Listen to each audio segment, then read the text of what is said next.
আগস্টের মতো কৌশল ব্যবহার করে আগামী জাতীয় নির্বাচনে তরুণদের বড় একটি অংশ বিজয়ী হবে বলে মন্তব্য করেছেন জাতীয় নাগরিক পার্টির মুখ্য সমন্বয়ক নাসির উদ্দিন পাটোয়ারি। বলেন, যেভাবে ঐক্যবদ্ধ হয়ে ফ্যাসিস্ট সরকারকে বিদায় করেছেন, তেমনি আগামী নির্বাচনে ঐক্যবদ্ধ থাকতে হবে, তাহলে জয় হবে। মঙ্গলবার সন্ধ্যায় চাঁদপুরের হাজীগঞ্জে এক ইফতার মাহফিলে এসব কথা বলেন তিনি। আমাদের এক সহবন্ধু হান্নান মাসুদের উপর আক্রমণ চালানো হয়েছে।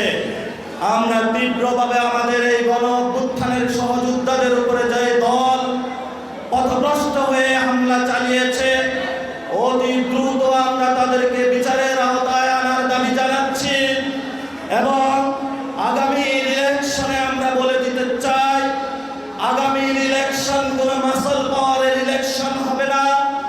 আগামীর ইলেকশন টাকা বানিয়ে রাজনীতি হবে না। আগামীর ইলেকশন পোস্টার লাগিয়ে আপনি জিততে পারবেন না। আগামীর ইলেকশনে তরুণরা যেভাবে 5 তারিখে লড়াই করে জয় হয়েছিল, তাদের সেই পূর্ণ টেকনিক তারা আবার ইলেকশনে ব্যবহার করবে এবং এই ইলেকশনে তরুণদের বড় একটি অংশ বিজয়ী হবে।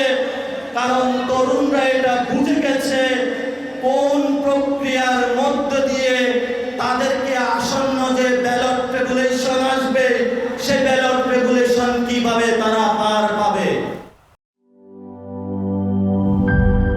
জীবনের সাথে চলে hi fi all time healthy life.